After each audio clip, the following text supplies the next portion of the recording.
Alright, magandang gabi na ho sa lahat natin ng mga viewers Luzon, Visayas at Mindanao all over the world. Welcome naman sa ating panibagong video, panibagong reaction, mga ka-action, mga kakamping. So may gusto lang ho ako na i-share ho sa inyo.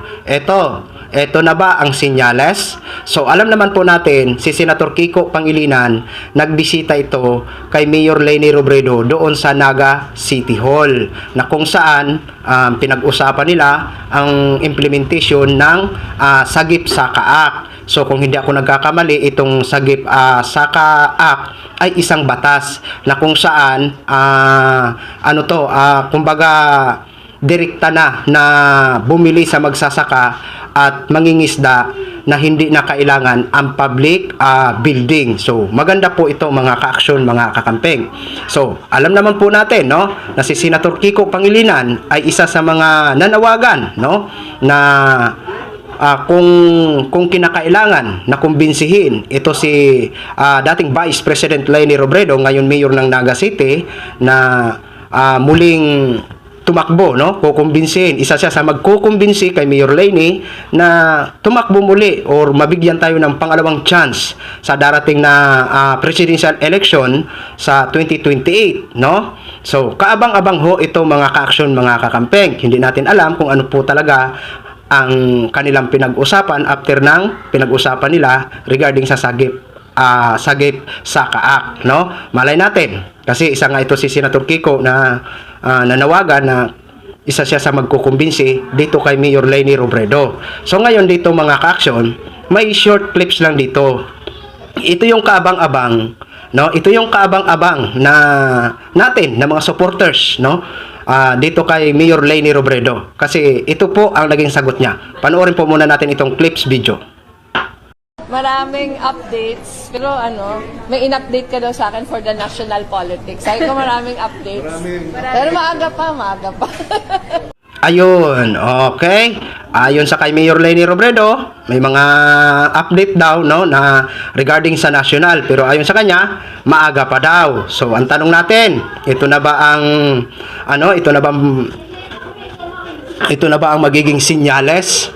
Anyway, tayo naman ng mga kakamping, nandito lang naman tayo. Tayo ng mga kakamping na mga supporters, nakahanda ho tayo na muli tayong susuporta kay Mayor Leni Robredo. 'Di ba? Kaya nga ho, hinihintay natin ang magiging final talaga, no? Ang magiging final na desisyon ni Mayor Leni Robredo. Sana kung halimbawa man may bibigyan pa tayo ng chance ni Mayor Leni Robredo na siya ay tumakbo, sana this year, no? Sana this year malaman natin kung ano talaga ang final niya na desisyon. Para na sa ganun, magdesisyon na ho talaga sila kung tatakbo ito si Mayor Leni Robredo hanggat maaga pa at makakilos na ho sila. 'Di ba? Unlike noong 2022 na talagang last hour yata, correct me if I'm wrong, bago nag-file ng candidacy si Mayor Leni Robredo. So masyadong late na po.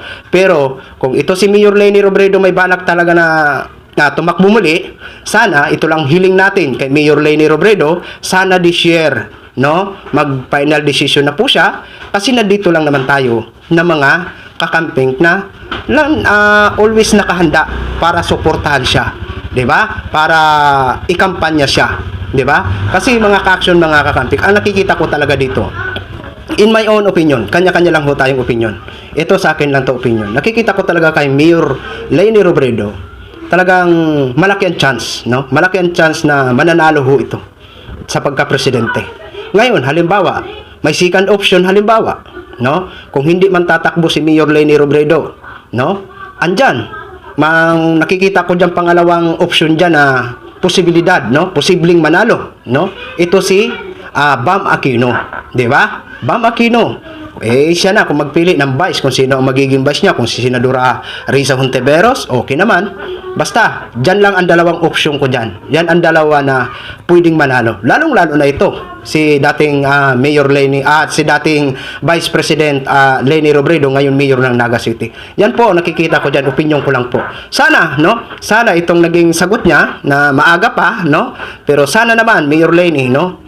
Wag ho tayo maging, dapat maging, po tayo, kung balak nyo pa kami bigyan ng chance na kayo ay tumakbo muli, no, sa pagka-presidente, sana itong taon na to malaman namin ang malaman namin kung ano ba talaga ang final na decision nyo po, no? At tayo naman ng mga kakamping, tayo po ay nananawagan na sana bigyan pa tayo ng pangalawang pagkakataon ni Mayor Leni Robredo na siya ay tumakbong muli, di ba? Kasi napakahirap mga ka-aksyon. Kailangan talaga natin pumili, no? Pumili ng susunod na mamuno sa bansa natin na kayang-kayang ipagpatuloy itong sinimulan ni Pangulong Bongbong Marcos. Lalong-lalo na po, no? Lalong-lalo na po ang usapin dito sa West Philippine Sea at itong mga anomalya na mga sa flood control project. Kailangan ho talaga na ang susunod na maging presidente ay talagang may pagpatuloy itong sinimulan ni Pangulong Bongbong Marcos. So yun lang ho mga ka-aksyon, share ko lang ho sa inyo yan. Maraming salamat po sa ating mga viewers Luzon, Visayas at Mindanao all over the world. Ako po ang inyong lingkod, si The Action Man. Good evening everyone.